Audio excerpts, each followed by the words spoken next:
বরাক উপত্যকার যে বাংলাদেশি বা উচ্ছেদ ভাইয়া যেগুলা কথা চর্চার বিষয় বর্তমানে বরাক উপত্যকার তো কোনোদিন কোনো মুসলিম মানুষের প্রতিবাদ করছে না যে এরা আইলো এখানে, বরং তারা লইয়া আমরা এখানে শান্তিপূর্ণে আমরা সহাবস্থান করি। প্রয়াত রাজীব গান্ধী আপনাকে পিঠ থাপড়েছিলেন, সেটা ইউনিভার্সিটি আন্দোলন নিয়ে। আপনি সবার সাথে মিশতে পারেন না, আপনার পারিবারিক আর কি পরিবারের সাথে আপনার তেমন কোনো মেলামেশা নেই। প্লাস আসাম ইউনিভার্সিটি প্রতিষ্ঠার ক্ষেত্রেও আপনার একটা বিরাট ভূমিকা আছে। যে ব্রিগেড পেয়েছে সেটা আপনার থাকাকালীন পেয়েছে। বর্তমান যে 26-এর ময়দানে যে কিছু নাম চর্চা আছে সেই সব নামের মধ্যে একজন, সেখানে ওদের প্রধান দায়িত্ব হচ্ছে আইনসভায় তারা যাবেন, সেখানে গিয়ে আইন তৈরি করবেন, সরকারের সিদ্ধান্তগুলোতে আলোচনায় অংশগ্রহণ করবেন, যে আইনটা মানুষের জন্য ক্ষতিকারক তার সমালোচনা করবেন, যেখানে সংশোধন প্রয়োজন সেখানে প্রস্তাব দিবেন, সরকারকে বাধ্য করবেন সেটাকে সংশোধন করতে, এবং যেটা ভালো অবশ্যই তাকে গ্রহণ করবেন, মেনে নেবেন। সেটা হচ্ছে একজন বিধায়কের, একজন সাংসদের প্রথম কাজ। আইনের মানে শাসন এবং এটাকে আইনের শোষণও বলা যেতে পারে।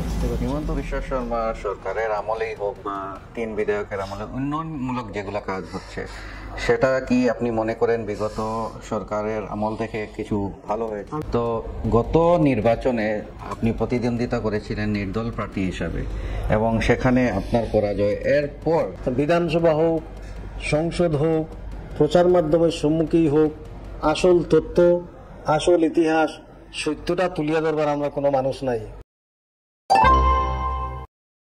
আইএনএন বাংলায় আপনাদেরকে স্বাগতম। আমাদের বিশেষ অনুষ্ঠান আইএনএন পডকাস্টে আজকে এমন একজন ব্যক্তিত্ব যার পরিচয় যদি বলি তাহলে অনেক লম্বা হয়ে যাবে। উনি একাধারে একজন শিক্ষাবিদ, ওনার সর্বপ্রথম পরিচয়, তার পাশাপাশি উনি রাজনীতিতেও আছেন, তার পাশাপাশি ইসলামিক জ্ঞানেও পাণ্ডিত্য। ওনার অবদান সম্পর্কে, ওনার পুরো জীবনী সম্পর্কে আজকে আমরা একটু আলোকপাত করব। এমন একজন ব্যক্তিত্বকে পেয়ে আমরা অত্যন্ত খুশি এবং সবার পরিচিত প্রফেসর হিলাল উদ্দিন লস্কর, আপনাকে আইএনএন পডকাস্টে স্বাগতম। আইএনএন বাংলাকে অসংখ্য ধন্যবাদ এই সাক্ষাৎকার গ্রহণের জন্য। তো প্রথমেই আমরা সংক্ষিপ্ত আকারে জানতে চাই আপনার রুট, যেখানে জন্মস্থান, আপনার বাড়ি ঘর, সেই সম্পর্কে। ধন্যবাদ। আমার জন্ম 1966 সালে হাইলাকান্দি জেলার পশ্চিম দিকে কাঞ্চনপুর প্রথম খণ্ডে। আমার প্রাথমিক শিক্ষা আমার গ্রামের স্কুলে কালারাজা এলপি স্কুল ছিল। তারপর আমি Hailakandi public higher secondary school থেকে ম্যাট্রিকুলেশন আমার। তারপর আমি এসএস কলেজে পড়াশোনা করি এবং আমার মাস্টার ডিগ্রি আমি নর্থ ইস্টার্ন হিল ইউনিভার্সিটি থেকে নিয়েছি। এটা হচ্ছে আমার সংক্ষেপে আমার শিক্ষা জীবনের ধারাবাহিকতা। তারপরে আমি এসএস কলেজে আমার নিযুক্তি হয়ে যায়। সেখানে আমি 1990 সাল থেকে আজ অবধি কলেজে অধ্যাপনায় নিযুক্ত। রাজনীতির কথা বলেছেন, আমরা যখন কলেজে প্রথমে আমাদের অ্যাপয়েন্টমেন্ট হয় আমরা ডেফিসিট সিস্টেমে ছিলাম, সেই স্বাধীনতাটা আমার ছিল। এখন আমি রাজনৈতিক কোনো কথা বলবো না, যেহেতু আমার সার্ভিস প্রভিন্সিয়ালাইজড হয়ে গেছে। তো রাজনীতিতে আমি আসবো, কিন্তু আমার চাকরি জীবন থেকে স্বেচ্ছায় অবসর নিয়েই আমি রাজনীতি করব। এই মুহূর্তে আমি একজন সরকারি কর্মচারী হিসেবে রাজনৈতিক কোনো আলোচনা আপনাদের সামনে করব না। কিন্তু যেহেতু আমি রাজনীতিতে যুক্ত ছিলাম, আমার অতীত নিয়ে চর্চা করতে গেলে রাজনীতির প্রসঙ্গটা এসেই যাবে। তো সেই হিসেবে আমি 1983 সালে প্রথমে আমি সরাসরি সক্রিয় রাজনীতিতে আসি। প্রথমে আমি হাইলাকান্দি জেলা এনএসইউ এর সাধারণ সম্পাদক হিসাবে আমার রাজনৈতিক যাত্রার শুরুয়াত। তারপর জেলা এনএসইউ এর আমি সভাপতি ছিলাম। প্রদেশ এনএসইউ মানে কংগ্রেসের যে ছাত্র সংগঠন, প্রদেশে কমিটির আমি সভাপতি ছিলাম। তারপর যখন আমার কলেজে নিযুক্তি হয়ে যায়, আমি সাংগঠনিক কাজে ততটা সময় দিতে পারিনি, কিন্তু জেলা কংগ্রেসের সাধারণ সম্পাদক হিসাবে আমি দীর্ঘদিন কাজ করেছি। তারপর তিনবার আমি প্রদেশ কংগ্রেসের সদস্য নির্বাচিত হয়েছি। সংক্ষেপে এটাই আমার রাজনৈতিক জীবনের সাংগঠনিক আমার কাজকর্ম। আর তার বাইরে আমি অবশ্যই নানা সামাজিক শৈক্ষিক বিষয় নিয়ে সবসময় জড়িত ছিলাম, অনেকগুলি আন্দোলনের সঙ্গেও যুক্ত ছিলাম। আমার সারা জীবন শুধু যে একজন কলেজের শিক্ষক সেটা আমি সম্পূর্ণ নিষ্ঠার সাথে পালন করেছি, সেই সঙ্গে একজন সচেতন নাগরিক হিসাবে আমি নির্বিকার থাকতে পারিনি। যখনই কোনো বড় বিষয় আমাদের সামনে চলে এসেছে, সেই বিষয়গুলো নিয়ে আমি যেখানে আন্দোলনের প্রয়োজন আন্দোলন করেছি। তো সেগুলো নিয়ে যদি আপনি আলাদাভাবে জানতে চান তাহলে আমি আলোচনা করব। তো এখানে একটা প্রশ্ন থেকে যায় যে একদিকে আপনি শিক্ষা জগতে সঙ্গে সঙ্গে কিভাবে রাজনীতি করছেন, এর কোনো টার্মস এন্ড কন্ডিশন? না, এটা আমাদের কলেজের শিক্ষক যারা, শুধু আমি নয়, অনেকেই রাজনীতিতে যুক্ত ছিলেন এবং সেই অধিকার আমাদের ছিল। কিন্তু 2005 সালে আমাদেরকে যখন পেনশন দেওয়া হয়, তখন শর্ত করা হয় যে পেনশন পেতে হলে সকল কলেজ শিক্ষকরা ডেফিসিট সিস্টেম ত্যাগ করে, মানে অনুদান ব্যবস্থা সেটা ত্যাগ করে তাদেরকে প্রাদেশিকরণে আসতে হবে। অনেকেই চলে যান, কিন্তু আমরা কয়েকজন ছিলাম, আমরা চলে যাইনি। কিন্তু সাম্প্রতিক বিগত বিধানসভা নির্বাচনের পর আমিও সেই প্রাদেশিকরণে আমিও নিয়েছি, যেহেতু আমার পেনশনের প্রয়োজন। তো এখন আমি আগে পারলেও এখন আমি অন্যান্য সরকারি কর্মচারীদের মতো সরাসরি আমি রাজনৈতিক কাজে যুক্ত হতে পারি না, এবং রাজনৈতিক দল বা পক্ষ সমর্থন করে আমি আমার পক্ষে কথা বলা মুশকিল। ছাত্র জীবনের যে রাজনীতিতে সেটাতে আপনি কিভাবে যুক্ত ছিলেন? আমার পারিবারিক যে ব্যাকগ্রাউন্ড, প্রেক্ষাপট, সেই স্বাধীনতা আন্দোলনে আমাদের বংশের অনেকেই যুক্ত ছিলেন। সেই ধরনের একটা পরিবেশে আবহে আমি বড় হয়েছি। ফলে স্বাভাবিকভাবেই এই কংগ্রেসের প্রতি আমার একটা দুর্বলতা বলতে পারেন আজন্ম, এবং সেটা যে পারিবারিক বা সামাজিক উত্তরাধিকার সেটা বলবো না। আমার নিজস্ব চিন্তায় আমি দেখেছি ভারতবর্ষের মতো একটা দেশ, যেখানে সব ধর্মের, সব ভাষাভাষীর, বিভিন্ন সংস্কৃতির মানুষ রয়েছেন, সেখানে দেশ সম্পর্কে, আমাদের শাসন সম্পর্কে কংগ্রেসের যে ধ্যান ধারণা, সেটার কোনো বিকল্প নেই। কংগ্রেস, আমরা জানি, সকলের সহাবস্থানে বিশ্বাস করে। আমাদের ব্যক্তিগত ধর্ম, বিশ্বাস, অঞ্চল, ভাষা যাই হোক, কংগ্রেস আমাদের সংবিধানের মতোই, কংগ্রেসের যে আদর্শ এবং আমাদের যে সংবিধান, এই সংবিধান কংগ্রেসেরই তৈরি করা। এই দুইটা বিষয় একই, এবং কংগ্রেস বিশ্বাস করে যে আমাদের ধর্ম, ভাষা, অঞ্চল ভিন্ন হলেও দেশের নাগরিক হিসাবে আমরা সবাই সমান। এগুলো স্বাভাবিকভাবে দেশের যারা নিরপেক্ষ জনগণ, এই দেশের যারা উজ্জ্বল ভবিষ্যৎ কামনা করেন, উন্নতি চান, সবাই সেই আদর্শকে মেনে নেবেন। তার জন্য আমি একদম জীবনের শুরু থেকেই কংগ্রেস দলের সঙ্গে যুক্ত ছিলাম, আজও আছি। সেই আদর্শ আমি ত্যাগ করিনি। রাজনৈতিক জীবনে আমার অনেকেই বলেছিলেন যে আমি অন্য কোনো দলে গেলে বিধায়ক হতে পারবো, সেই প্রস্তাব নিয়ে অনেক দল আমার ঘরেও গিয়েছিলেন, কিন্তু আমি সরাসরি প্রত্যাখ্যান করেছি। কারণ আমি জানি যে রাজনীতির ক্ষেত্রে বিধায়ক হওয়া, সাংসদ হওয়া বড় কথা নয়, যদি মানুষের হয়ে কাজ না করা যায় বা রাজনৈতিক আদর্শ আমাদের দেশের ইতিহাস, ঐতিহ্যের সঙ্গে সঙ্গতিপূর্ণ না থাকে, সেই ধরনের রাজনৈতিক দল করে সমাজের ক্ষতি হবে। সেটা আমি সবসময় সে ব্যাপারে সচেতন, তাই অন্য কোনো দলে আমি যাইনি। দলবদল যেটা, সেটা রাজনীতিতে খুবই প্রচলিত দেখা যাচ্ছে। এখন পর্যন্ত সেই কংগ্রেসেই আছেন। কোন আদর্শ আপনাকে কংগ্রেসের সাথে? এইমাত্র আমি আপনাকে বলেছি যে অনেক সময় নানা ধরনের রাজনৈতিক দল হয়ে যায়। তো আপনারা জানেন রাজনীতির মূল উদ্দেশ্যটাই হচ্ছে ক্ষমতা দখল। সেই ক্ষমতা দখলের উদ্দেশ্য থেকে অনেক সময় মানুষের আবেগকে কাজে লাগিয়ে অনেকেই দল তৈরি করেন। মানুষের ধর্মীয় আবেগ, অঞ্চলের আবেগ, ভাষার আবেগ, সেগুলো দিয়ে কোনো একটা দলের বা কোনো বিশেষ গোষ্ঠীর ব্যক্তির ক্ষমতায় পৌঁছা সম্ভব হয়, কিন্তু সেই ধরনের আদর্শ দিয়ে আমাদের দেশের কোনো সময় মঙ্গল হতে পারে না।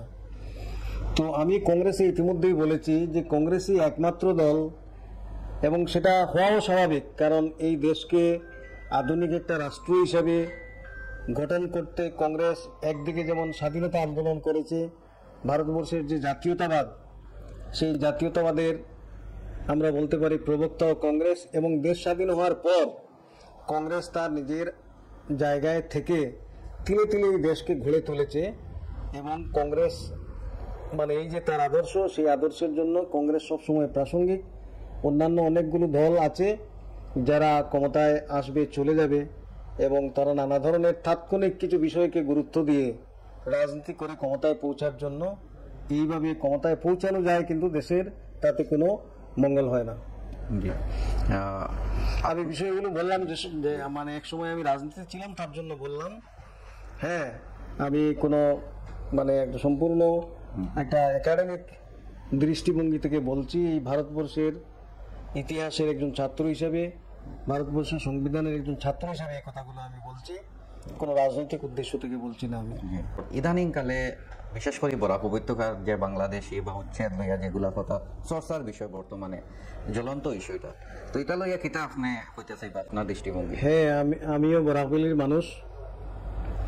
আজকে আমরা এই ধরনের একটা আতঙ্ক, উদ্বেগ অনেক মানুষের মুখে, তার আচরণে আমরা দেখি। আর এটার কারণ আমরা কাছে স্পষ্ট। আসামের বিভিন্ন জায়গায় আজকে দেখি আর আমরা উচ্ছেদ অভিযান চলে, যেখানে সরকারি আইন বা বিধান যে কোনো দেশের নাগরিক যদি কোনো সরকারি ভূমিতে, খাস ভূমিতে বসতি স্থাপন করে, তাহলে সরকারের বিধান হইল তারারে বিকল্প ব্যবস্থা দিয়া তারারে ভূমির থেকে উচ্ছেদ করা।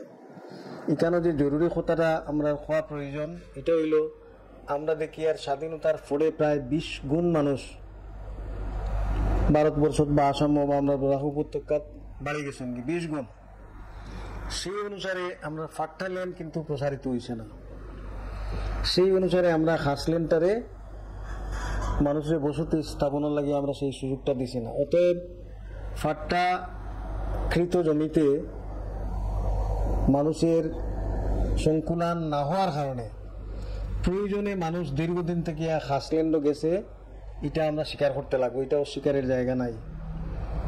এখানে গিয়ে যারা দীর্ঘদিন থেকে বসতি স্থাপন করে, আজকে সরকারের উচিত, যেহেতু তারা দেশের নাগরিক, খাদ্য, বস্ত্র, বাসস্থান মানুষের মৌলিক অধিকার, সরকারের দায়িত্ব তাদের বসতি স্থানগুলারে যেখানে খাস ল্যান্ড আছে এবং আমাদের যে আমরা জানি যে অরণ্য বা গাছপালা এগুলো পরিবেশের লাগে খুব প্রয়োজন, সেই রিজার্ভ ফরেস্ট এরিয়া বা অন্যান্য জায়গায় মানুষের রিজার্ভ ফরেস্ট রাখিয়া এখান থেকে মানুষের খাসল্যান্ড যেখানে দেওয়া সম্ভব আনিয়া একটা জমির পরিমাণ নির্ধারিত করিয়া সবরে বসতি দিয়া ফাট্টা দেওয়া, এটাই হইল একটা সরকারের, একটা রাষ্ট্রের দায়িত্ব। আমরা রাষ্ট্র হইলে জনকল্যাণমূলক রাষ্ট্র, নাগরিক হলে সুবিধা হইল গিয়া সবচেয়ে আগে। কিন্তু এটা না করিয়া আজকে আমরা দেখি আর বিভিন্ন জায়গাত উচ্ছেদ করার, এবং এই উচ্ছেদ যখন করার নানা ধরনের অপবাদ দেওয়ার যে এরা বাংলাদেশ থেকে আইয়া আমরা ভূমি দখল করিয়া লইয়া যার কি, এটা সম্পূর্ণ মিথ্যা।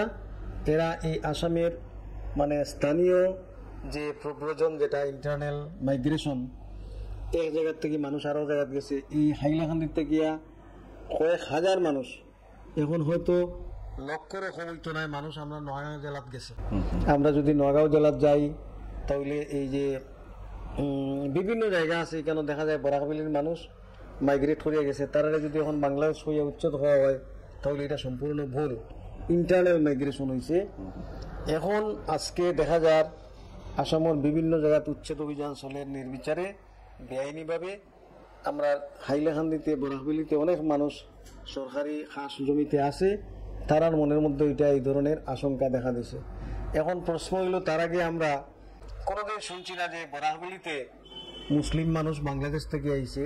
আজকাল দেখি কিছু বিশেষ ব্যক্তি সংগঠনের পক্ষ থেকে এই মিথ্যা প্রচার, যেটা নিম্ন আসামের মিয়া মুসলমানরা আলাদা করে এতদিন প্রচার করা হয়েছে, এখন বরাকভ্যালিতে এটা শুরু হয়ে গেছে যে কেন যারা মুসলিম মানুষ বাংলাদেশ থেকে এই অঞ্চল দখল করিয়া লইয়া যাইতে থাকে।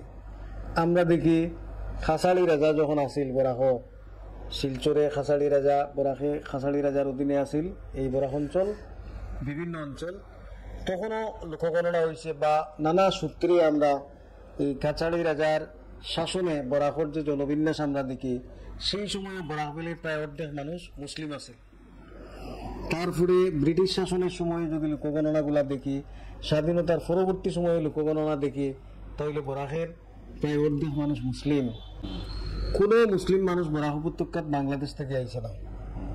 এমনকি এক জায়গায় 4টা-5টা পরিবার যদি কেউ বার করিয়া আইডেন্টিফাই করিয়া দিতে পারে যে এরা বাংলাদেশ থেকে কেন বসতি স্থাপন করছে, সরকারের প্রয়োজন নাই, বরাকভ্যালির সংখ্যালঘু মানুষে তারা তুলিয়া বাংলাদেশ ফাটাই দিব, এই ধরনের কোনো পরিবার নাই। হ্যাঁ, আন্তর্জাতিক সীমানায় যেটা হয় যে হিফারের কিছু অপরাধী অপরাধ করে এই ফারে আইলো, এই ফারের কিছু অপরাধী নানা অপরাধ করে ওই ধরনের গেল গিয়া ব্যবসায়িক সুরাফতে কেউ কেউ ব্যবসা করি আবার এদিকে যায় সেদিকে যায়, যেটা আন্তর্জাতিক সীমানায় হয় এটা হইতে পারে। কিন্তু বরাকও বসতি স্থাপন করবার লাগিয়া বাংলাদেশ থেকে যে কোনো একটা গাঁও বা কোনো একটা পরিবারে কেন মুসলিম মানুষ আইছে এগুলো কোনো উদাহরণ বরাকো নাই। বরং বরাকর যারা তৎকালীন বিশিষ্ট অনেক মানুষ আছিল, পরিবার আছিল, দেশ বিভাজনের সঙ্গে সঙ্গে তারা এই দিক থেকে ওই দিকে চলে গেছে। যেহেতু উচ্ছেদ করতে লাগে তারা, ইংরেজিতে একটা কথা আছে, before killing a horse give it A bed name. হ্যাঁ, তো উচ্ছেদ করা হইতো, তো তার একটা দোষ চাপাও, এই দোষটাই হইল গিয়ে বাংলাদেশি মুসলমান। এই যে অপপ্রচার সমস্ত আসাম সংখ্যালঘুদের বিরুদ্ধে, আমাদের দুর্ভাগ্য আজকে বিধানসভা হোক, সংসদ হোক, প্রচার মাধ্যমের সম্মুখেই হোক, আসল তথ্য, আসল ইতিহাস, সত্যটা তুলিয়া ধরবার আমরা কোনো মানুষ নাই। সবচাইতে বড় জিনিস হইল আমরা গত 2-3টা নির্বাচনে যারা প্রতিনিধিরে বিধানসভা ফাটাইছি, দুর্ভাগ্যবশত এই সত্য কথাটারে তারা সর্বসমক্ষে তুলিয়া ধরতে ব্যর্থ হয়েছে। যার ফলে মিথ্যা প্রচারের ফলে সত্যটা শুধু লুকাইছে তা নয়, মিথ্যাটা এখন সত্য হিসাবে অনেক মানুষের ধরিয়ে আনে। সবচাইতে বড় প্রয়োজন যারা বুদ্ধিজীবী, লেখক, সাহিত্যিক, নিরপেক্ষ মানুষ আছেন, তারা উচিত আসল সাহিত্য মানে সত্যটারে সর্বসমক্ষে তুলিয়া ধরা। হ্যাঁ, 1971 সনে বাংলাদেশ যখন সৃষ্টি হয়েছিল, তার আগে পাকিস্তান আছিল। সেই মুক্তিযুদ্ধের সময়ে অনেক নির্যাতন পাকিস্তান আইয়া করছে। সেই সময় অনেক হিন্দু মানুষ ভারতবর্ষ তাইছে, এবং অনেকে এখনো আয় বাংলাদেশ থেকে হিন্দু মানুষ সেনে আয়, সেটা অন্য একটা প্রসঙ্গ। কিন্তু বাংলাদেশ থেকে হিন্দু মানুষ বরাকে আইছে, আসামে আইছে।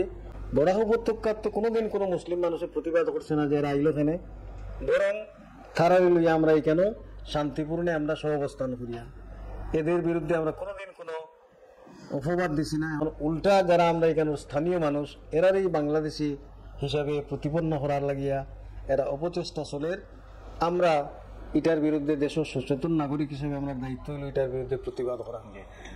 আপনার বিস্তীর্ণ একটা রাজনৈতিক অভিজ্ঞতা আছে। আপনি শহীদুল আলম চৌধুরী, মহিব মজুমদার থেকে শুরু করিয়া বিভিন্ন গৌতম রায়, তো বিভিন্ন রাজনৈতিক ব্যক্তিত্বের সঙ্গে আপনার উঠা বসা। এই আগর যেটা পাস্ট আপনার রাজনৈতিক জীবনও আপনার কিছু অবদান আমরা জানতে চাই। বিশেষ করে সানবিন করার বাদে আমরা তোরা খবর পাইছি হাইলাকান্দি জেলা হয়েছে, এটাতে আপনার একটা অবদান আছে। প্লাস আসাম ইউনিভার্সিটি প্রতিষ্ঠার ক্ষেত্রেও আপনার একটা বিরাট ভূমিকা আছে। এগুলা তোরা ইলাবোরেটলি আমরা জানতে চাই, এক্সাক্ট কিভাবে না। আমি তো আগেই হয়েছি আমি যে আমার ছাত্র জীবনে আমি পড়াশোনার সঙ্গে আমার পলিটিক্যাল সায়েন্সে অনার্স ছিল, আর আমার মাস্টার MA আমি ফিলোসফিতে করেছি। আমার ফিলোসফি পাস কোর্স ছিল, এবং সেই সময় থেকে নানা সামাজিক আন্দোলনে আমি যুক্ত ছিলাম। এবং আমি মনে করি যারা আমাদের ছাত্র সমাজ তারা তো পড়াশোনা করবে, সেই সঙ্গে সামাজিক দায়িত্ব পালনও আমাদের একান্ত প্রয়োজন। তো সেই দায়িত্ববোধ আমার ছিল, এবং আমি একদম প্রথম থেকেই নানা ধরনের আন্দোলনে আমি যুক্ত ছিলাম। তো বরাকে একটা বিশ্ববিদ্যালয় হবে সেটা আমাদের দীর্ঘদিনের দাবি ছিল, এবং শেষ পর্যন্ত আমরা বলবো যে 1 দশক জুড়ে বরাকে একটা দীর্ঘ আন্দোলন হয়, এবং সেই আন্দোলনে আমি কেন্দ্রীয় কমিটির সহসভাপতি ছিলাম। এবং সেই আন্দোলনের ফসল অসম বিশ্ববিদ্যালয়, এটা সরকার আমাদেরকে দেয়নি, আমরা এটাকে কেড়ে নিয়ে এসেছি আমাদের প্রয়োজনে। তার সঙ্গে আমি যুক্ত ছিলাম 1986 সালে বরাকে আমাদের এখানে, বাংলা তো আমাদের মাতৃভাষা, তার উপর অসমীয়া ভাষাকেও বাধ্যতামূলক করে দেওয়া হয় একটা সার্কুলারের মাধ্যমে। তো আমরা বললাম যে আমরা স্বেচ্ছায় আমরা অসমীয়া পড়তে পারি, কিন্তু প্রাথমিক মাধ্যমিক স্তরে অসমীয়াকে বাধ্যতামূলকভাবে আমরা মানি না, সেটাকে ছাপিয়ে দেওয়া বিষয়। তো যেটা সরকার যখন মানলেন না, সেটা নিয়েও বরাকে তীব্র আন্দোলন হয়। সেই আন্দোলন মূলত হাইলাকান্দি থেকে শুরু হয়েছিল। প্রথমে এটার আমি মুখ্য আহ্বায়ক ছিলাম, তারপর 2 জেলাকে যুক্ত করে সমস্ত বরাকে আন্দোলন হয়, এবং সেই আন্দোলনের সময় আমাকে জেলেও থাকতে হয়েছে 1 রাত 2 দিন, এবং তারপর সরকার সেটাকে স্থগিত রেখেছে, উইথড্র করেনি এখন পর্যন্ত, সেটা স্থগিত অবস্থায় আছে। সেটাও আর একটা বড় ধরনের আন্দোলন। এবং আমি আগেই বলেছি ভারতবর্ষে সকল ধর্মাবলম্বীদের ধর্মীয় স্বাধীনতা স্বীকার করা হয়েছে।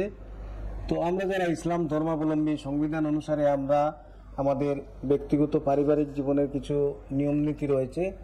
শাহবানু মামলার পর সুপ্রিম কোর্ট যখন রায় দিয়ে দিল যে মুসলমানদের পারিবারিক আইন থাকবে না, সেটা নিয়েও বরাকে সমস্ত ভারতবর্ষে আন্দোলন হয়। সেই আন্দোলনেও হাইলাকান্দির আহ্বায়ক আমি ছিলাম, এবং শুধু হাইলাকান্দি নয়, বরাকের বিভিন্ন জায়গায় সেই বিষয়গুলো নিয়ে আমাকে বক্তৃতা করতে হয়েছে, আন্দোলনে শরিক হতে হয়েছে। সেটাও আমরা সফল হয়েছি। পরে রাজীব গান্ধী আইন করে, রাজীব গান্ধীর তৎকালীন প্রধানমন্ত্রী প্রয়াত রাজীব গান্ধী আপনাকে পিঠ থাপড়েছিলেন, সেটা ইউনিভার্সিটি আন্দোলন নিয়ে। তখন টালকোটরা স্টেডিয়ামে আমি এনএসইউ এর জেলা সভাপতি ছিলাম। সমস্ত দেশের জেলা সভাপতিদেরকে নিয়ে একটা সম্মেলন হয়। সেই সম্মেলনে মঞ্চে যখন রাজীব গান্ধী আসেন, তখন উত্তর পূর্বাঞ্চল থেকে আমাকে তার সামনেই সৌভাগ্যক্রমে আমাকে বক্তৃতা দিতে হয়। সেই বক্তৃতা আমি আসাম বিশ্ববিদ্যালয়ে হওয়া কেন প্রয়োজন সেটা যখন ওনার সামনে আমি তুলে ধরলাম নানা যুক্তি দিয়ে, তখন তিনি আমাকে খুব প্রশংসা করে আমার পিঠে হাত দিয়ে বলেছিলেন এইসা হোনা চাহিয়ে। এবং আমার সেই বক্তৃতার ফলে আসাম আন্দোলনের তখন পার্লামেন্টে সেই বিলটা উত্থাপিত হয়েছে, এবং তিনিও কনভিন্সড হয়েছিলেন, সেটা ত্বরান্বিত হয়েছে। এটাও আমাদের সেই আসাম বিশ্ববিদ্যালয়ের আন্দোলনের একটা উল্লেখযোগ্য ঘটনা, যেটা অনেকেই জানেন না। তাছাড়া হাইলাকান্দি যেটা জেলা হিসাবে, সেটা একটা ইম্পর্টেন্ট বিষয়, হয়তো অনেকেই জানেন না যে আসামের মধ্যে প্রাচীনতম মহকুমা বলা হয় হাইলাকান্দিতে। 1889 বা 1979 সালে হাইলাকান্দি জেলা মহকুমা হিসাবে ঘোষিত হয়। তারপর মহকুমা হিসাবেই থেকে যায় হাইলাকান্দি জেলার, সেই ক্ষেত্রে আর কোনো উন্নতি ঘটেনি। তো আসাম গণপরিষদের সরকার যখন আসামে আসে, এক এক করে প্রায় 6টি মহকুমাকে জেলায় উন্নীত করা হলেও হাইলাকান্দি জেলাকে আর মহকুমায় হাইলাকান্দি মহকুমাকে আর জেলাতে উন্নীত করা হয়নি। তো সেই সময়ে আমার স্নাতক জাস্ট কমপ্লিট হয়েছে। তারপর দেখলাম যে আসামের অনেকগুলো মহকুমা জেলায় উন্নীত হচ্ছে, হাইলাকান্দি হচ্ছে না। তখন হাইলাকান্দিতে একটা বিরাট আন্দোলন হয়েছিল। সেই আন্দোলন স্বল্পকালীন হলেও যেভাবে আমাদের নতুন প্রজন্মের ছেলেমেয়েরা সেই আন্দোলনে অংশ নিয়েছিলেন, যেভাবে মানুষ আমাদেরকে সমর্থন করেছিলেন, সেটা অবশ্যই আমার কাছে একটা স্মরণীয় ঘটনা। আসামের মুখ্যমন্ত্রী প্রফুল্ল কুমার মোহন্ত সার্কিট হাউসে আসলে আমরা তাকে সেখানে ঘেরাও করি, এবং এখানেই তিনি বারান্দায় দাঁড়িয়ে প্রতিশ্রুতি দিয়েছিলেন যে গুয়াহাটিতে গিয়ে তিনি হাইলাকান্দিকে জেলা স্তরে উন্নীত হয়েছে বলে ঘোষণা করবেন। সেইভাবে তিনি ঘোষণা করেছিলেন, এবং হাইলাকান্দিকে আমরা জেলা হিসেবে পেয়েছি। আরো আলোচনা করব। এর আগে আমরা কলেজ লাইফ সম্পর্কে আপনার একটু জেনে নিই, যে কলেজে তো আমি পাশাপাশি অধ্যক্ষ ছিলেন, তো সেখানে আপনার একটু আমরা কলেজে আমি তো বলেছি যে দর্শন বিভাগের আমি একজন অধ্যাপক, অধ্যাপনা করেছি দীর্ঘদিন। এবং কলেজের একজন অধ্যাপক হিসেবে আমি যখন ফিলোসফি ডিপার্টমেন্টে আমার নিযুক্তি হয়, তার আগে আমার ডিপার্টমেন্টে অনার্স কোর্স ছিল না। আমি আসার সঙ্গে সঙ্গেই ফিলোসফি ডিপার্টমেন্টে অনার্স কোর্স আরম্ভ করি, এবং তখন থেকে আজ অবধি এসএস কলেজের ফিলোসফি ডিপার্টমেন্টের একটা বিশেষ সম্মান আছে বিশ্ববিদ্যালয়গুলোতে। প্রতি বছর আমাদের অনেক ছাত্র ফিলোসফিতে অনার্স নিয়ে পাশ করে তারা বিশ্ববিদ্যালয়ে যায়, সুনামের সঙ্গে সেখানে পড়াশোনা করে। তার বাইরে এসএস কলেজের উন্নতির জন্য আমি কিন্তু শুধু অধ্যাপনায় আমার কাজকর্ম সীমাবদ্ধ থাকেনি। আমি সেই সঙ্গে এসএস কলেজে প্রথম বোধহয় যে সাংসদ উন্নয়ন তহবিল থেকে আমি কলেজে নিয়ে অনেকগুলো কাজ করেছি এবং কাজ করিয়েছি। তারপর এই কলেজের উন্নতিকল্পে গৌতম রায়ের সাহায্য নিয়ে অনেক কাজ হয়েছে। এসএস কলেজে তিনি মন্ত্রী ছিলেন, তাকে নানাভাবে বুঝিয়ে এই কলেজের অনেকগুলো কাজ হয়েছে। তার মধ্যে উল্লেখযোগ্য যে আমাদের কলেজের তখন লাইব্রেরি বিল্ডিং ছিল না, তিনি সেটা করে দিয়েছেন। আমাদের খেলার মাঠের বাউন্ডারি ওয়াল করে দিয়েছেন, এবং এইভাবে কলেজের অনেকগুলো কাজ হয়। সবশেষে আমি কলেজের ভারপ্রাপ্ত অধ্যক্ষ হিসেবে যখন নিযুক্তি পাই, সেই সময়ে আমি মাত্র 1.5 বছর সময় পাই। সেই সময়ে কলেজের যে উন্নতি হয়েছে সেটা আমি নিজে বলতে লজ্জা লাগছে। জেলার সবাই বলছেন যে এই স্বল্প সময়ে কলেজের যেভাবে কাজ হয়েছে এসএস কলেজের পুরোনো বিল্ডিংগুলোতে লিকেজ ছিল, আমাদের ফ্লোর ছিল না, ছাদ ছিল না। সমস্ত পুরনো বিল্ডিংগুলোর আমি সংস্কার করিয়ে সেখানে ছাদের ব্যবস্থা করেছি, ছালের ব্যবস্থা করেছি, ফ্লোরগুলো হয়েছে। এসএস কলেজে ওয়াটার সিস্টেম ছিল না, আমি ওয়াটার সিস্টেম চালু করেছি। তারপর ছাত্রছাত্রীদের পর্যাপ্ত প্রস্রাব পায়খানার জায়গা ছিল না, সেগুলো করেছি। আমাদের অডিটোরিয়ামটা একদম ভঙ্গুর অবস্থায় ছিল, সেখানে কোনো ধরনের অনুষ্ঠান করা যেত না। সেই অডিটোরিয়ামকে আমি আরও সিট বাড়িয়ে সুন্দর করে একদম মানে বিভিন্ন ধরনের কর্মসূচি করার মতো একটা অডিটোরিয়াম হয়েছে এবং হচ্ছে। আমাদের কলেজের ক্যান্টিন ছিল খুব সীমিত, সেটাকে প্রসারিত করেছি নতুন বিল্ডিং দিয়ে। কলেজের আপনারা দেখেছেন ভিতরে অ্যাপ্রোচ রাস্তা ছিল না, সেই রাস্তা দিয়ে এক বিল্ডিং থেকে আরেকটা বিল্ডিংয়ে যাওয়া যেত না, সেখানে ব্লক বসিয়ে রাস্তাগুলোর উন্নতি আমি করেছি। খেলার মাঠের সংস্কার করেছি। আমাদের মেয়েদের কোনো আলাদা হোস্টেল ছিল না, সেটা মূলত আমার প্রচেষ্টায় সেই হোস্টেল হয়েছে, এখন সেখানে মেয়েরা থাকছে। ছেলেদের হোস্টেল আমাদের একটা খুব প্রথম দিকে একটা ভাঙ্গা হোস্টেল ছিল, সেখানে ছাত্রছাত্রীরা থাকতে পারতো না। আমি যখন হাইলাকান্দি সংখ্যালঘু উন্নয়ন বোর্ডের সভাপতি ছিলাম তখন এসসি হোস্টেল সেখানে স্থাপন করার ব্যবস্থা নিয়েছিলাম, এটাও এখন প্রায় সম্পূর্ণ হতে চলেছে। এইভাবে কলেজে অনেকগুলো আমি নিযুক্তিও দিয়েছি।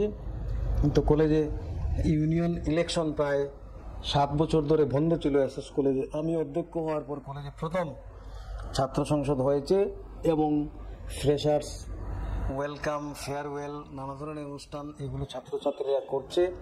এবং আমাদের নিয়মিত পাঠগ্রহণের পাশাপাশি নানা এক্সট্রা কারিকুলার অ্যাক্টিভিটিসে যাতে আমাদের ছাত্রছাত্রীদের জড়িত হয় তার জন্য আমি ব্যবস্থা নিচ্ছি। এইভাবে স্বল্প সময়ের মধ্যে আমি কলেজে অনেক সংস্কার সাধন করেছি। এসএস কলেজে ন্যাক অ্যাক্রেডিটেশন বলে একটা কথা আছে, কলেজের মূল্যায়ন হয়, দীর্ঘদিন থেকে বন্ধ ছিল। 2টা সাইকেল চলে গিয়েছিল আমার পূর্বের যারা যে ব্রিগেড পেয়েছে সেটা আপনার থাকাকালীন পেয়েছে, এ থেকে বি হয়েছে। এ থেকে বি হয়েছে, সেটা তার আগের যে আগের অধ্যক্ষদের যে কার্যক্রম সেটা মূল্যায়ন হয়েছে। আমি যখন কলেজের অধ্যক্ষ হয়েছে সেটা হয়নি, কিন্তু তার আগের, কিন্তু তাও তারা করতে পারেনি, আমি এসে এটাকে মানে করেছি।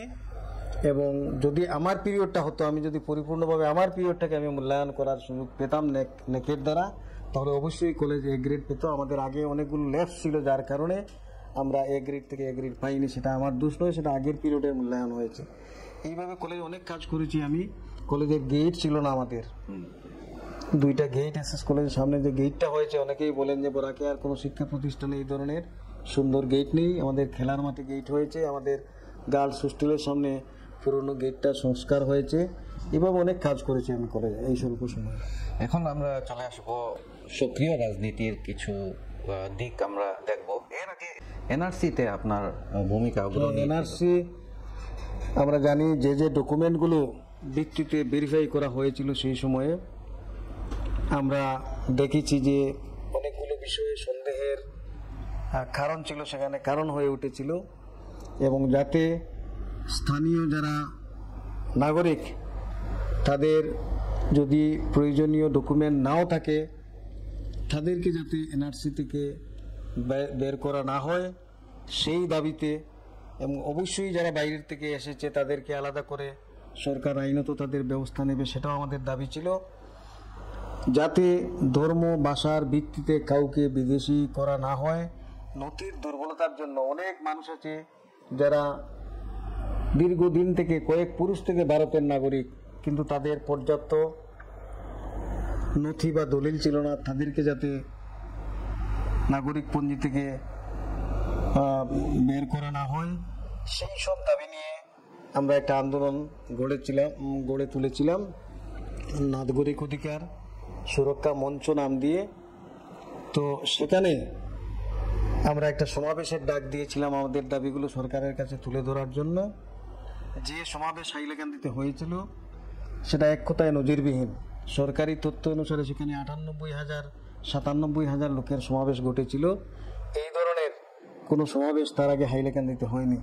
এবং বরাকের অনেক বিশিষ্ট লোক, জনপ্রতিনিধি এখানে এসে উপস্থিত হয়েছিলেন এবং আমরা সরকারকে দাবি জানিয়েছিলাম যাতে কোনো ভারতীয় নাগরিকদেরকে নাগরিক পঞ্জি থেকে তাদেরকে বের করা না হয়। এবং আমরা দেখেছি তার প্রভাব সরকারের উপরও পড়েছিল। তো এবার চলে আসবো আমরা বর্তমান যে 26-এর ময়দানে যে কিছু নাম চর্চা আছে, সেই সব নামের মধ্যে একজন হিলাল উদ্দিন লস্কর, অনেক আমরা যে সার্ভে করেছিলাম সেই সার্ভেতে ওনার নামও উঠে এসেছে। আরও বিভিন্ন কয়েকজন আছেন এবং মার্কেটে বর্তমানে এমএলএ ক্যান্ডিডেটের কিন্তু অভাব হচ্ছে না এবং আমরা সবাই সেটা জানি দেখি। তো বিগত 2 দশক ধরে নিন, 2 দশকে হাইলাকান্দির রাজনীতি, হাইলাকান্দির সার্বিক উন্নতি, সেই বিষয়ে কি বলবেন? সার্বিক উন্নতি কি একটু থমকে আছে বাকি জায়গার না, এটা নিয়ে যদি একটা সামাজিক ব্যাখ্যা আপনার কাছে আপনি চান সেটা আমি দিতে পারি, কিন্তু আমি সরাসরি এখন সরকারি একজন বিভাগের কর্মী হিসাবে আমি কোথাও যে নির্বাচনের প্রার্থী আমি সেটা কাউকে বলিনি। জনগণ বলছেন, যেহেতু আমি আগে রাজনীতিতে যুক্ত ছিলাম, আমি যদি রাজনীতিতে আসি তাহলে তার আগে আমাকে স্বেচ্ছায় অবসর নিতে হবে। সেই ধরনের কোনো পরিবেশ তৈরি হলে আমি স্বেচ্ছায় অবসর নিয়ে এসে রাজনীতি করব এবং তখন সরাসরি আমি রাজনীতির কথাগুলো আপনাকে বলতে পারবো। জনগণ আমাকে নিয়ে চর্চা করছে, যদি পরিবেশ পরিস্থিতি এমন হয় আমি অবসর নিয়ে রাজনীতিতে নামবো, তখন এই কথাগুলো বলবো। এখন এটা আমি বলতে পারবো না।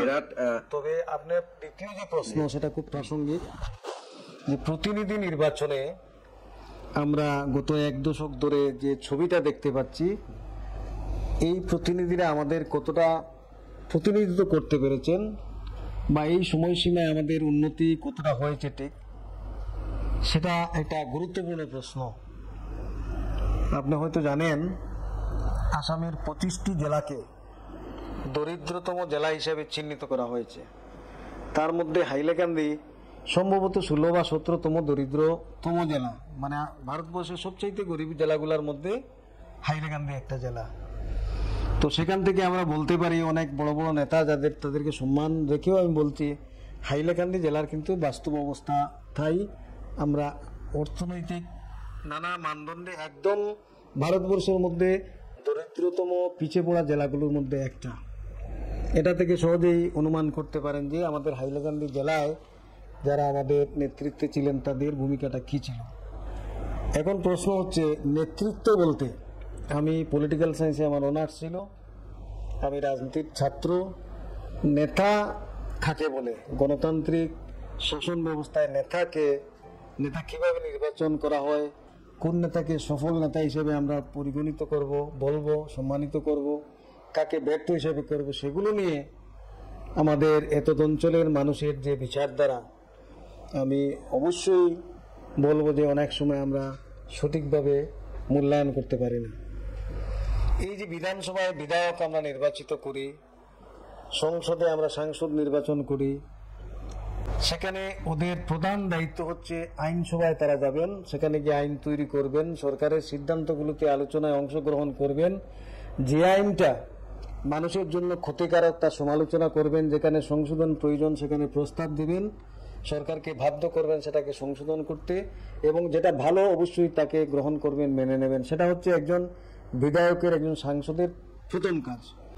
দ্বিতীয় কাজটা হচ্ছে, উনি যদি রুলিং পার্টির বিধায়ক হন, নিশ্চয়ই সেই শাসক দলের সরকার হবে, সেখানে মন্ত্রিসভা হবে, যোগ্য ব্যক্তি হলে তিনি মন্ত্রিসভায় যাতে স্থান পান সেটাও আমাদের বিবেচনায় রাখা প্রয়োজন।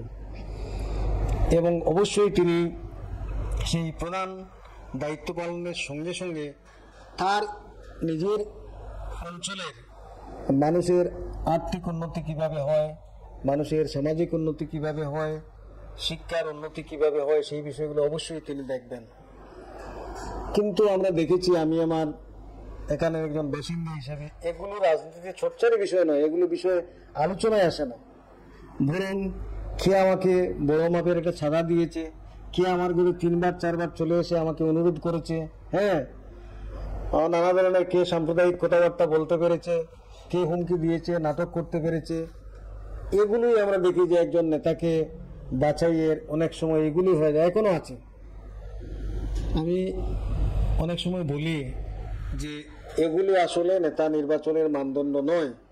এই জায়গাতে আমরা ব্যর্থ বলেই আজকে যাদেরকে আমরা প্রতিনিধি হিসাবে পাঠাচ্ছি তারা সম্পূর্ণভাবে ব্যর্থ হচ্ছেন। উদাহরণ হিসেবে আমি বলছি আপনাকে, এই যে সীমা পুনর্নির্ধারণ হলো, ডিলিমিটেশন। অত্যন্ত দুঃখের সঙ্গে বলতে হচ্ছে বরাক উপত্যকা থেকে আমাদের 2টা বিধানসভা কেন্দ্র কেটে ফেলা হয়েছে, হাইলাকান্দি থেকে একটা কেটে ফেলা হয়েছে। সেটা কেন হয়েছে যদি বলি, এই যে এরিয়া বা ডিলিমিটেশনের যে নিয়ম তৈরি করা হয়েছে সেই নিয়মটাই ডিফেক্টিভ। সেটা উদ্দেশ্য প্রণোদিতভাবে সেই নিয়মটা তৈরি করা হয়েছে যাতে কিছু মানুষকে তাদের প্রতিনিধিত্বের অধিকার থেকে বঞ্চিত করা হয়। 3 ধরনের বিধানসভা কেন্দ্র তৈরি করা হয়েছে, A category, B category, C category, যেখানে সীমা পুনর্নির্ধারণের জন্য যে মূল 2টা উদ্দেশ্য সংবিধানেই বর্ণিত আছে যে জনসাধারণের মধ্যে মিল থাকতে হবে, প্রতিটি বিধানসভা বা লোকসভা কেন্দ্রে জনগণের মধ্যে একটা সমতা থাকতে হবে। অনেক লোক নিয়ে একটা বিধানসভা কেন্দ্র, আবার অল্প সংখ্যক লোক নিয়ে একটা বিধানসভা কেন্দ্র, এইভাবে হতে পারে না। দ্বিতীয় যে উদ্দেশ্যটা সেটা হচ্ছে যে একটা ভৌগোলিক সাযুজ্য যাতে মানুষের সুবিধা হয় সেটা থাকতে হবে। কিন্তু এই যে গত ডিলিমিটেশন যেটা হলো, হ্যাঁ, সম্পূর্ণ সংবিধানের সেই উদ্দেশ্যের বাইরে গিয়ে আমাদের এই বরাকে এত বেশি লোক, সেই তুলনায় আমাদের বিধানসভা অন্তত আরো 2টা বাড়ার কথা এই অঞ্চলে। স্টেটকে যদি আমরা 126 দিয়ে এভারেজ ভাগ করি, বরাকে আমাদের সিট বাড়ার কথা, কিন্তু সেই ক্যাটেগরিতে ফেলে এমনভাবে কৌশল করা হয়েছে যে বরাক থেকে আমাদের 2টা সিট এখান থেকে চলে গিয়েছে। আইন মেনে, নিয়ম মেনে, লিমিটেশন কমিশন বলছে যে আইন মেনে হয়েছে। আইনের মানে শাসন এবং এটাকে আইনের শোষণও বলা যেতে পারে। আইনের শাসনে আইনের শোষণ হয়েছে, একটা জনগোষ্ঠীকে বঞ্চিত করা হয়েছে, বরাককে বঞ্চিত করা হয়েছে এবং অবশ্যই সংখ্যালঘু মানুষদেরকে বঞ্চিত করা হয়েছে। তো সংসদীয় গণতন্ত্রের যে মূল উদ্দেশ্য, আমাদের পার্লামেন্টারি সিস্টেম অফ ডেমোক্রেসি, সংসদীয় গণতন্ত্রের উদ্দেশ্য হচ্ছে সব মানুষের প্রশাসনে যাতে অংশগ্রহণ করতে পারে, কেউ নিজেকে বঞ্চিত মনে যাতে না করে। আমরা সংসদীয় গণতন্ত্রে আমরা দেখি এটা মন্ত্রী পরিষদ বা একটা ক্যাবিনেট থাকে, সেই ক্যাবিনেটে নানা সম্প্রদায়ের, বাসিক, ধর্মীয় অঞ্চলের প্রতিনিধিত্ব থাকে। সবাই মনে করেন যে এটা আমাদের সরকার, কিন্তু আজকে দুর্ভাগ্যবশত আমরা দেখি যে বর্তমান আসাম সরকারে অসমের 34% মানুষের কোনো প্রতিনিধিত্ব নেই এবং নানাভাবে আমরা দেখি মুসলিম মানুষদেরকে লক্ষ্য করে নানা ধরনের যেগুলো বিষয় হচ্ছে, বিবেকবান মানুষ বলছেন যে সেটা ঠিক নয়, কিন্তু তাদের বিবেকে এগুলো গিয়ে স্পর্শ করে না। তো এই যে ডিলিমিটেশনটা হয়ে গেল, আমি ব্যক্তিগতভাবে কারো শত্রু নয়, কিন্তু আমার মনে হয় আমাদের হাইলাকান্দির যে 3 জন বিধায়ক এই সমস্ত প্রক্রিয়াটাকেই তারা বুঝতে পারেননি।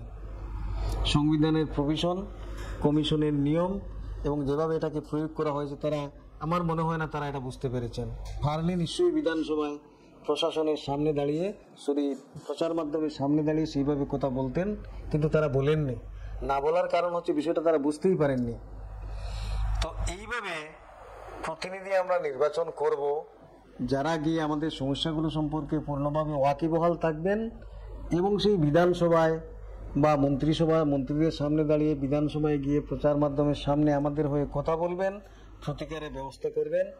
তো এগুলো এইবারে যখন নির্বাচন আসবে, অনেকে বলছে, কিন্তু গ্রামাঞ্চলের মানুষ যে তার বাড়িতে যায়, তাকে গিয়ে নাটক করে, বা এমনও অনেক কিছু মানুষ আছেন যাদেরকে টাকা দিয়ে প্রভাবিত করা যায়।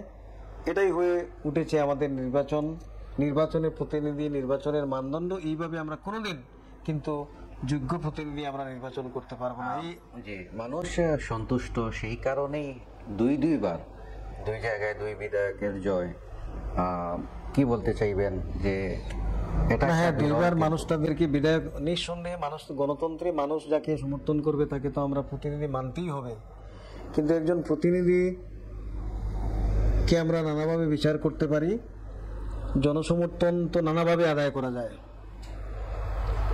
তাদের কাছ থেকে আমরা সমাজ কি পেয়েছি, আমাদের কতটা উন্নতি হয়েছে, যদি আমরা সেটাকে নিরপেক্ষভাবে বিশ্লেষণ করি, অনেকেই তাদেরকে সফল প্রতিনিধি কিন্তু বলবেন না। আর হয়তো এক নির্বাচনে কাউকে পুরোপুরি মানুষের পক্ষে বোঝা মুশকিল হয়, দ্বিতীয়বার তাদেরকে নির্বাচন করে পরিণতিতে আমরা যা পেয়েছি, আমাদের বিধানসভার সিট 3টা থেকে 2টা হয়েছে। আমাদের জেলা পরিষদ ছিল 11টা, এখন হয়েছে 8টা। তো এইভাবে নানা ক্ষেত্রে আমরা দেখেছি তারা ব্যর্থ হয়েছেন এবং মনে হয় না তাদের জনপ্রিয়তা আগে যেভাবে ছিল এখন সেভাবে আছে, বরং মানুষ বলছেন এইবার আমরা এমনভাবে প্রতিনিধি নির্বাচন করব যিনি বা যারা গিয়ে আমাদের হয়ে বিধানসভায় কথা বলবেন, আমাদের বিরুদ্ধে যেভাবে মিথ্যাচার অন্যায় প্রচার হচ্ছে তার বিরুদ্ধে কথা বলবেন। সরকার যখন আমাদের স্বার্থের বিপক্ষে কোনো আইন তৈরি করবে সেটাকে তারা রুখে দাঁড়াতে পারবেন। এবং আমরা গণতান্ত্রিক দেশের নাগরিক, আমরা জানি যে যুক্তির চাইতে বড় হাতিয়ার আর কিছু নেই। যুক্তি দিয়ে তথ্য দিয়ে কথা বললে অনেক সময় সংখ্যাও বড় হয় না। মানুষ আসলে তো সবাই যুক্তিবাদী প্রাণী। সেই শক্তিটা আমাদের প্রতিনিধিদের মধ্যে না থাকায় আজকে মিথ্যা সত্য হচ্ছে আর সত্য মিথ্যা হয়ে যাচ্ছে। 3 জন বিধায়ক সেই ক্ষেত্রে কতটা সফল আমি সেটা মূল্যায়ন না করে আপনাদের উপর ছেড়ে দিচ্ছি, কিন্তু তারা যে আমাদের প্রয়োজনীয়তা, আমাদের প্রতিনিধিত্ব করতে বিফল হয়েছেন সেটা আমার মনে হয় আর কোনো প্রমাণের অপেক্ষা রাখে না। সেটা আমরা যেদিকে যাচ্ছি শুনতে পাচ্ছি। হিমন্ত বিশ্ব শর্মা সরকারের আমলেই হোক বা 3 বিধায়কের আমলে উন্নয়নমূলক যেগুলো কাজ হচ্ছে সেটা কি আপনি মনে করেন বিগত সরকারের আমল থেকে কিছু ভালো হয়েছে? আমি আগেই বলেছি আমি রাজনৈতিক কথা বলবো না। আপনারা জানেন যে এই বরাকের সবচাইতে বড় শিল্প প্রতিষ্ঠান 5 গ্রাম সম্পূর্ণভাবে বন্ধ করে দেওয়া হয়েছে। আমাদের বরাক নবমী করে কোটি কোটি টাকা ব্যয় করে বলা হয়েছিল বরাক দিয়ে জাহাজ আসবে, পশ্চিমবঙ্গ থেকে পণ্যদ্রব্য আসছে কি? কিছু রাস্তাঘাট প্রতিষ্ঠান হচ্ছে, এগুলো তো সরকার থাকলেও হবে না থাকলেও হবে। সেটাকে আলাদাভাবে কোনো সরকারের কৃতিত্বের জন্য সেই উদাহরণগুলো যথেষ্ট নয়। আবার অনেক ক্ষেত্রে প্রশংসনীয় কিছু ব্যাপার আছে। নিযুক্তির ক্ষেত্রে আমরা দেখেছি অনেকেই যোগ্যতার ভিত্তিতে চাকরি পেয়ে যাচ্ছেন, সেটাকে প্রশংসা করতে হয়। কিন্তু তাতে আমরা বলবো যে সরকার নিযুক্তি দিচ্ছে সেগুলো তো ভ্যাকেন্সি, যেগুলো ভ্যাকেন্ট পোস্টগুলো ফিল আপ করা হচ্ছে। সরকারের মূল্যায়ন তখনই হবে তারা নতুনভাবে এই ভ্যাকেন্সি ফিল আপ না করে এমপ্লয়মেন্ট জেনারেট কিভাবে করতে হবে, কতজন বেকারদেরকে তারা নিযুক্তি দিতে পেরেছে। শুধু সরকারি নিযুক্তি, আজকের দিনে সরকারি নিযুক্তি দিয়ে সমস্ত বেকারদেরকে আমরা কিন্তু সংকুলান দিতে পারবো না। সরকারি নিযুক্তির বাইরে আজকে কিভাবে সরকার বেকারদেরকে নিযুক্ত করবে, কিভাবে তাদের কর্মসংস্থান হবে, সেই সব ক্ষেত্রে আপনারা এই সমাজে আছেন। যেভাবে শিক্ষিত বেকারদের মধ্যে আমরা একটা হাহাকার, হতাশা আমরা দেখতে পাচ্ছি, সেটা আমার মনে হয় তার আগে এইভাবে কোনোদিন হয়নি। জি, যেটা আপনি উল্লেখ করেছিলেন যে যদি জনগণ চায় তাহলে আপনি আপনার চাকরি জীবন থেকে চিরতরের জন্য অব্যাহতি দিবেন। তো গত নির্বাচনে আপনি প্রতিদ্বন্দ্বিতা করেছিলেন নির্দল প্রার্থী হিসাবে এবং সেখানে আপনার পরাজয়। এরপর যে গ্রামাঞ্চলে মানুষের সাথে আপনার সংযোগ স্থাপন হোক, বিভিন্ন দুর্যোগে মানুষের পাশে দাঁড়ানো ইত্যাদি নানা মাধ্যমে আপনি এখনো যুক্ত। তো কি বলতে চাইবেন যে নির্বাচনে আপনার পজিশনটা কিভাবে? ঠিক আছে, আমি এখনো সরকারি চাকরিতে আছি। প্রয়োজন হলে আমি স্বেচ্ছায় অবসর গ্রহণ করে নির্বাচনে দাঁড়াবো। বিগত নির্বাচনে আমি নির্দল প্রার্থী ছিলাম এবং সেটা একটা প্রতিবাদ ছিল, আমি অন্য দলে যাইনি। একটা জেলার 3টা কেন্দ্র শরিক দল ইউডিএফকে দিয়ে দেওয়া হয়েছিল, যেটাকে অনেক কংগ্রেসীরা মেনে নিতে পারেনি। যেটা আমরাও বলেছিলাম এটা অন্যায় এবং আমরা সবাই জানতাম শরিক দল ইউডিএফ থেকে যাদেরকে প্রার্থী করা হয়েছে সবাই তাদের মনোনয়ন টাকা দিয়ে কিনে এনেছেন। সেটা এই ধরনের একটা প্রচার ছিল, আমরা প্রমাণও পেয়েছি।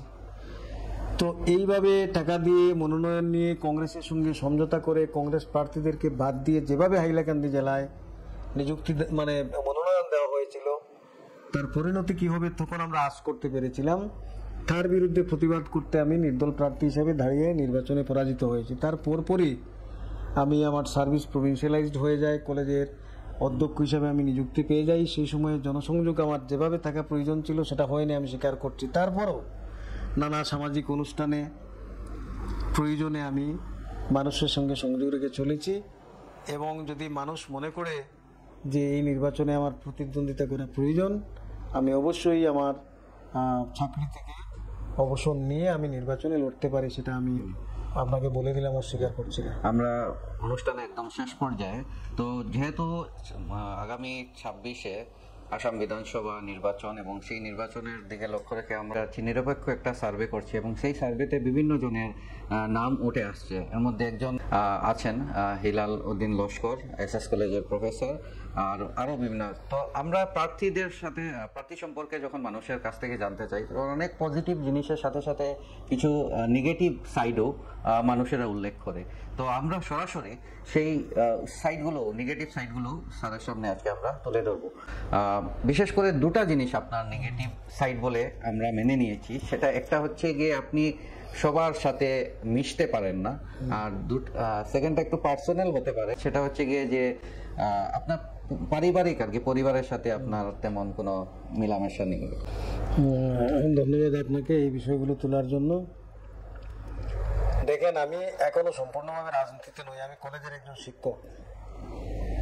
অন্য রাজনীতিবিদরা যেভাবে গিয়ে যে কোনো কাজ করেন তাদের রাজনৈতিক স্বার্থে, কলেজে শিক্ষক হিসেবে আমাকে সেইভাবে আমি কিন্তু ততটা করিনি, বা সেটা আমার করা উচিত নয়। তার অর্থ এই নয় যে সাধারণ মানুষের সঙ্গে আমার সংযোগ নেই। যখন কোনো কিছু আমার বিরুদ্ধে খুঁজে পাওয়া যায় না, তখন অনেকেই মনে করেন যদি এই অভিযোগটা আনা যায়, অনেকে বিশ্বাস করবেন যেহেতু তিনি কলেজের একজন শিক্ষক। সাধারণ মানুষের সঙ্গে আমার যেভাবে মেলামেশা, এমন কোনো গ্রাম নেই, অঞ্চল নেই হাইলাকান্দির যেখানে সাধারণ থেকে সাধারণ মানুষ আমার আন্তরিকভাবে যাদের সঙ্গে সম্পর্ক নেই।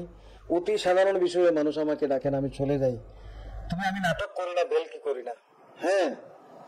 একদম মিথ্যা কাউকে কোনো একটা সম্বোধন করে নাটক করে এগুলো আমি করি না। আমার মনে হয় রাজনীতিতে সেটা কালচার হয়ে গেছে, সেটাকে পরিহার করা উচিত। যখন কোনো কিছু খুঁজে পাওয়া যায় না, বলা হয় যেমন আমি কাউকে ঠকিয়েছি, আমি এক দল থেকে আরেক দলে চলে গিয়েছি, বা কোনো আমার সামাজিক অন্যায় আছে, এগুলো যখন কোনো কিছুই খুঁজে পাওয়া যায় না, এই ধরনের কিছু অভিযোগ আনা হয়। আর পরিবারের ক্ষেত্রে আমি আমার নিজের মুখে বলা উচিত নয়। আমার পরিবারের সব লোকজন আছেন, আপনারা একদিন তাদেরকে ইন্টারভিউ নেবেন এবং আপনারা শুনে খুশি হবেন। আমার মাও নেই, বাবাও নেই, কিন্তু আমরা 4 ভাই 3 বোন। এখনো আমাদের কিন্তু এক ঘরেই রান্না করা হয়, সবাই একসঙ্গে আছি আমরা। এটা সচরাচর হয় না। অনেক সময় মা বাবা থাকতেও পরিবারের মধ্যে ভাঙ্গন ধরে, আমরা কিন্তু এক ভাগ ঘরেই সবার রান্না হয়। আমরা সবসময় বাড়িতে যাই, সম্পূর্ণভাবে মিথ্যা একদম এইগুলো। আপনি আমার পরিবার আত্মীয় স্বজনকে জিজ্ঞেস করেন, যদি কেউ বলেন যে আমার পরিবারের সঙ্গে সম্পর্ক নেই, এগুলো তো সম্পূর্ণ রাজনৈতিকভাবে উদ্দেশ্য প্রণোদিত। আমার বিরুদ্ধে বলার যখন কিছু থাকে না, এগুলো নিয়ে আসা হয় এবং এগুলো খুঁজে দেখা প্রয়োজন। আপনি গিয়ে আমার ঘনিষ্ঠ বাড়ির প্রয়োজন নেই, যে কোনো আত্মীয় স্বজনকে জিজ্ঞেস করলে তো পেয়ে যাবেন, তারা তো ঠিক কথাটা বলবে। তো এগুলো আসলে আমার বিরুদ্ধে যখন কোনো কিছু খুঁজে পাওয়া যায় না, এইভাবে তারা বলে থাকেন। সর্বশেষ প্রশ্ন, যে একসময় আমরা দেখেছিলাম AIDF এর টিকিট নিয়ে একটা হাইপ তৈরি হয়েছে জনমনে, এবং সে সাথে সাথে মানে এই পদের জন্য অনেক মানে পদের মূল্যটা অনেক বৃদ্ধি পেয়েছিল মানুষের মনে হোক বা অন্য ক্ষেত্রে হোক। এবার দেখা যাচ্ছে যে কংগ্রেসের দিকে আলগাপুর কাটলিছড়া সমষ্টিতে কংগ্রেসের টিকিটে একটা জোর দেখা যাচ্ছে। তো সেখানে আমি অনেক দেখতে পাচ্ছি, এবং আমি বলবো সব রাজনৈতিক দলের মধ্যেই এমন কিছু এলিমেন্টস থাকে যারা এই ধরনের কাজগুলোকে প্রশ্রয় দেয়। কিন্তু গৌরব গগৈ আসামে কংগ্রেসের সভাপতি হওয়ার পর আমরা দেখতে পাচ্ছি, আমি একজন নিরপেক্ষ নাগরিক হিসেবে দেখতে পাচ্ছি, অনেকের বিশ্বাস হয়েছে যে কংগ্রেসের ভেতরে এইভাবে কোনো ধরনের আর দুর্নীতি হবে না। 3টা মানদণ্ডের ভিত্তিতে আমরা প্রার্থী মনোনয়ন করব। একটা হচ্ছে সে তার দলের একনিষ্ঠ কর্মী হতে হবে, নির্বাচনে কংগ্রেস থেকে জিতে নির্বাচনের পর বিরোধী দলের বিধায়ক হিসেবে বিধানসভায় লড়াই করার পরিবর্তে অনেকেই দেখি আমরা ক্ষমতাসীন দলের সঙ্গে একটা সমঝোতা করে নিয়েছেন, কংগ্রেসের মধ্যেও আছে। ঠিক সেইভাবে UDF দল, তারা বিরোধী দলের মানে কোনো ভূমিকা তারা পালন করেনি।